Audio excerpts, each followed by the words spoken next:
Je me suis fait détartrer les dents, mais franchement, ça change rien. Bonjour et bienvenue dans une nouvelle vidéo. Alors de quoi va-t-on parler aujourd'hui? C'est une personne sur Instagram qui m'a donné une idée de vidéo que je trouvais assez intéressante. En fait, cette personne a remarqué dans mes stories Insta...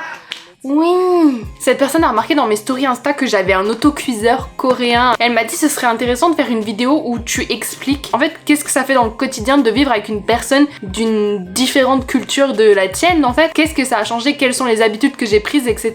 Donc Jean-Wan et moi on vit ensemble depuis 5 ans à peu près, ça fait à peu près 5 ans qu'on vit ensemble, peut-être même un peu plus. J'ai fait une petite liste parce que l'air de rien il y a pas mal de choses à dire et il y a pas mal de choses un petit peu marrantes à expliquer. La culture coréenne et la culture française elles sont quand même vraiment très éloignées, donc forcément quand tu te mets à vivre avec quelqu'un qui vient d'une culture aussi éloignée, forcément des fois il y a des petits moments d'incompréhension et il y a des choses que tu comprends pas. Avant que la vidéo commence, n'hésitez pas à vous abonner, je sors une vidéo par semaine qui est souvent en rapport avec la Corée du Sud. Je sors aussi des vidéos qui parfois n'ont rien à voir avec la Corée du Sud parce que il se passe quand même autre chose dans ma vie des fois aussi. Donc voilà, n'hésitez pas à vous abonner si ce contenu vous plaît, ça m'encourage et ça me fait extrêmement plaisir. Donc la première chose dont je voudrais parler, c'est en rapport avec la salle de bain. Je sais pas si vous savez comment c'est une salle de bain coréenne, mais en gros, vous avez une pièce dans laquelle vous avez les toilettes, normal, les toilettes, vous avez le lavabo et en fait sur le lavabo, vous avez directement le pommeau de douche qui est relié au lavabo. Donc les salles de bain coréennes, elles sont comme ça, je vous mettrai des photos, etc. pour illustrer. Ce qui veut dire que quand vous vous douchez en Corée dans une salle de bain coréenne, vous vous douchez dans la pièce, en fait la salle de bain, la pièce de la salle de bain, c'est la douche. Donc vous en foutez absolument partout, genre vraiment vous en mettez sur les toilettes, vous en mettez sur le lavabo, vous en mettez sur les murs, il y en a absolument partout. Et du coup, forcément sur le sol de la salle de bain, il y a une évacuation. En fait, comme vous et moi, on a dans le bac de douche ou dans la baignoire, il y a une évacuation sur le sol de la salle de bain parce que tu fous de l'eau partout, mais il faut bien que ça s'évacue. Et en fait, Jean-Wan, en tout cas les premiers mois qu'on vivait ensemble, je comprenais pas pourquoi la salle de bain c'était une véritable piscine. Genre il y avait de l'eau partout. Genre il se douchait, mais il y avait de l'eau sur les chiottes, il y avait de l'eau par terre, il y avait de l'eau jusque sur le miroir du lavabo. Genre je comprenais pas. Plus tard j'ai compris que effectivement monsieur il était arrivé en France mais il a continué à se doucher comme s'il était dans une salle de bain coréenne. Il le savait mais j'ai dû lui dire mec ça s'évacue pas par terre quand tu en fous partout. Qui c'est qui vient avec ses petits doigts tout épongés à la fin? C'est Bibi. Même le PQ, tu vois, t'as les toilettes, t'as le PQ, c'est qui est sur les toilettes, genre tu mouilles le PQ, enfin moi je sais pas comment vous débrouillez, j'ai vraiment du mal avec ce système. Deuxième chose, les Coréens utilisent des petites serviettes, genre ils utilisent pas des... Vous savez, quand vous vous douchez, vous sortez de la douche, vous prenez votre grande serviette, vous vous enroulez dedans et puis vous vous séchez. J'ai une serviette pour mes cheveux, enfin voilà. Et les Coréens, ils utilisent pas des grandes serviettes, ils utilisent que des serviettes qui pour nous seraient des serviettes qu'on met pour se sécher les mains, tu vois, une fois que tu t'es lavé les mains, t'as des petites serviettes pour te sécher les mains. Les Coréens n'utilisent que ce genre de serviettes, donc vous allez avoir ce genre de serviettes donc petites, donc peut-être prévoyez si vous préférez avoir plusieurs serviettes, des grandes serviettes, prévoyez parce que vous aurez que ces trucs là, et même si vous allez à l'hôtel ou dans un Airbnb, vous aurez pas des aussi grandes serviettes, donc peut-être prévoyez si ça vous embête. Autre chose qui est toujours en rapport avec un peu la salle de bain, l'hygiène, etc. Jeong-Wan n'a pas de déodorant. Ça fait 5 ans, plus de 5 ans qu'on habite ensemble, je ne l'ai jamais vu acheter un déodorant, je ne l'ai jamais vu mettre du déodorant, et vous savez pourquoi? Parce qu'il ne sent pas mauvais. Aussi simple que ça. Il m'a toujours dit c'est parce que je suis asiatique, etc. Blablabla. Moi je me suis toujours dit il abuse, tu vois, genre, ça peut pas être juste le fait qu'il est asiatique. Et en fait je me suis renseignée, si, c'est le fait qu'il est asiatique. C'est dans les gènes, c'est un gène qu'on a ou qu'on n'a pas. Et en gros dans cette partie d'Asie de l'Est, Asie du Sud-Est, il y a un gène que les Coréens n'ont pas. Je l'ai noté, le gène ABCC11. C'est ce gène qui fait que quand tu transpires, il y a une odeur. Enfin après c'est une question de bactéries sur la peau, etc. Mais c'est ce gène qui fait que quand tu transpires, ça a une odeur. Donc les Coréens transpirent, mais ils ne sentent pas mauvais. Il n'y a pas ce gène qui fait que ça va sentir mauvais. Je n'ai jamais vu un déodorant pour homme chez moi. Genre il y en a pas. Genre n'en met pas, il n'en a pas besoin. Il sent jamais mauvais. Genre franchement, comment je l'envie. Genre lui, tu le verras jamais faire... Non, parce qu'il s'en bat, c'est tout. Après, si vous voyagez en Corée, que vous allez en Corée du Sud, etc., et que vous avez besoin d'acheter du déodorant, dans les magasins, vous allez trouver du déodorant. Mais c'est plus une question c'est même pas la tendance, mais les autres le font, donc on le fait. Donc t'as des Coréens qui mettent du déodorant, mais c'est même pas un besoin, en fait. C'est un geste pour faire comme tout le monde, quoi. Je mange du riz quasiment à tous les repas. Il y a ce cliché en fait qu'on dit ah les asiatiques le riz ils mangent que du riz etc, mais c'est pas 100% un cliché parce que c'est la vérité, le riz c'est l'aliment de base et c'est vrai que j'en mange quasiment à tous les repas. Mais qu'est-ce que ça change en soi que je mange du riz à tous les repas? Ça change la quantité de riz qu'on achète. Vous chez vous devez avoir normalement des petits paquets de riz de 1 kg comme tout le monde a en fait. Chez moi ça se passe pas comme ça les gars. Chez moi on a des paquets, mon gars, des paquets, c'est... Laisse tomber. Et encore ça c'est pas du riz coréen, c'est du riz thaï, donc c'est pas vraiment ça. Et ce paquet, il fait 5 kilos. 5 kilos, il fait le bébé. Et quand on va à l'épicerie asiatique, il y a des sachets de riz coréen, ils coûtent cher et c'est des paquets de 9 kilos. Donc... Et en plus, je sais que chez moi, ils durent pas si longtemps que ça. Genre, ça nous fait pas le stock de riz pour 6 mois, clairement pas. Rapport avec le riz, forcément, j'ai du riz, donc j'ai un rice cooker. Comme je vous disais au début de la vidéo, il y a quelqu'un qui a remarqué que j'avais un rice cooker coréen. Donc ce truc, c'est un mastodonte, c'est devenu un membre de la famille. J'ai un rice cooker qui me parle en coréen. Alors, je sais pas ce qu'il me dit, je sais pas ce qu'il me veut, je sais pas de quoi il me parle, mais il parle. Je vais vous mettre un extrait. 안녕하세요. 쿠쿠입니다. 음성 가이드로 더욱 편리하게 쿠쿠하세요.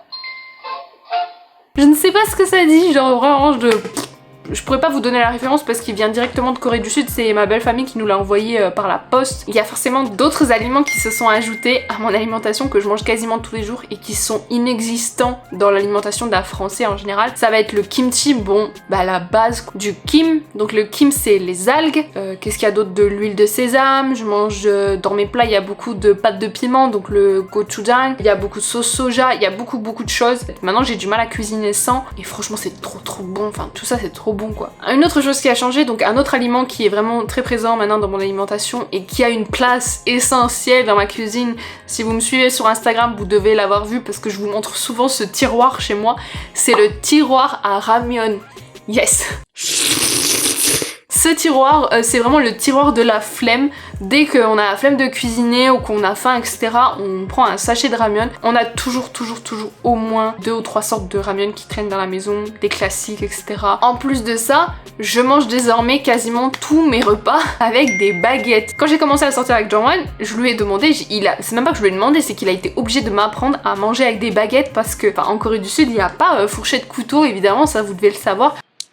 Hey, Monsieur Miyagi, look!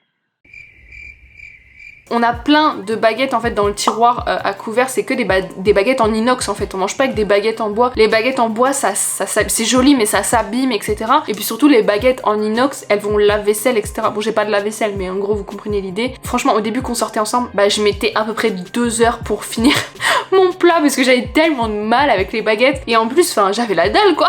Je ne mets jamais mes chaussures à l'intérieur de l'appartement. Mettre des chaussures, marcher avec ses chaussures dans un appartement coréen, c'est illégal, c'est pas possible. En Corée c'est pas possible et en fait maintenant c'est vraiment une habitude que j'ai. Dès que j'arrive chez quelqu'un, dès que j'arrive chez moi, j'enlève mes chaussures parce que c'est dégueulasse en fait, genre vraiment c'est dégueulasse. C'est des chaussures, j'ai marché dans la rue, j'ai marché dans le tram, j'ai marché au parc etc. Et après je rentre et je marche chez moi par terre. Et à savoir que les Coréens en fait dans les appartements coréens, peut-être que vous le savez, peut-être que vous le savez pas, mais eux ils ont un système de chauffage au sol. Donc en Corée c'est normal de marcher pieds nus, de marcher en chaussettes. Je sais pas combien de fois j'ai entendu ma mère quand j'étais jeune me dire mais va mettre tes chaussons etc. Tu vas pas te réchauffer les pieds avec des chaussons si le sol est déjà chaud. Donc en Corée tu marches pieds nus, tu t'assois par terre etc.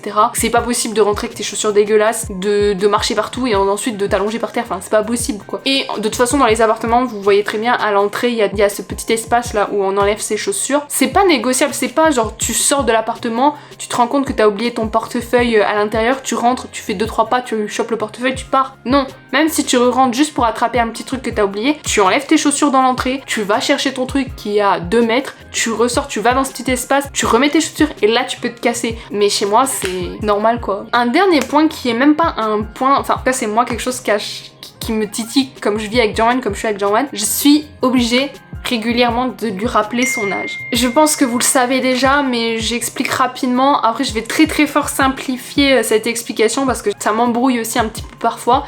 En fait les Coréens ils comptent que les 9 mois que t'as passé dans le ventre de ta mère, ça compte aussi pour l'âge. Donc en fait un Coréen quand il naît, il a déjà 1 an. Donc tous les Coréens naissent en ayant 1 an et ensuite tous les Coréens ont un anniversaire en commun entre guillemets, ça va être le nouvel an, ils prennent tous 1 an. Donc en gros moi j'ai 26 ans mais en âge coréen j'ai 28. Un Coréen quand il se présente à vous, quand il vous dit quel âge il a, 100% 100% du temps, un Coréen, il vous dit son âge coréen. Donc si vous êtes en Corée et quelqu'un vous dit j'ai 23 ans, il a 21. De sa date de naissance, techniquement, il a 21 ans. Mais les Coréens, l'âge coréen, c'est vraiment une norme. Oui, il vous dit qu'il a 23 ans et pour eux, ils ont 23 ans. 혹시 나이가 어떻게 되시나요? 저 25살이에요. 몇 년생이세요? 95년생이요. 그럼 만으로는 나이가 어떻게 되시나요? 저 만으로 23살?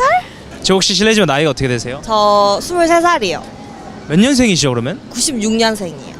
만으로는 나이가 어떻게 되세요? 제가 아직 생일 안 지나가지고 21살.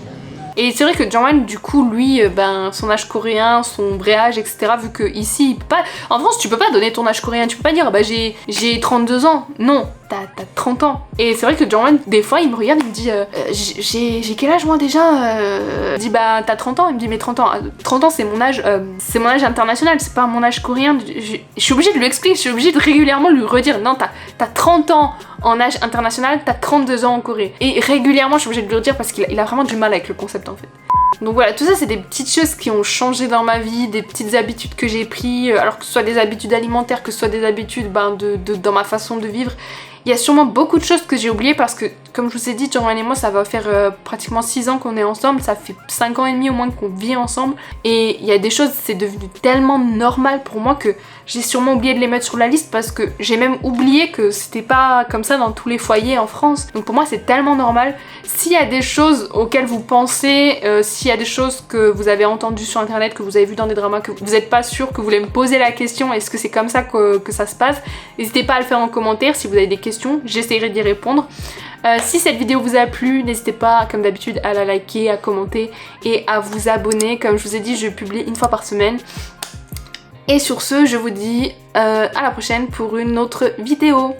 Bisous!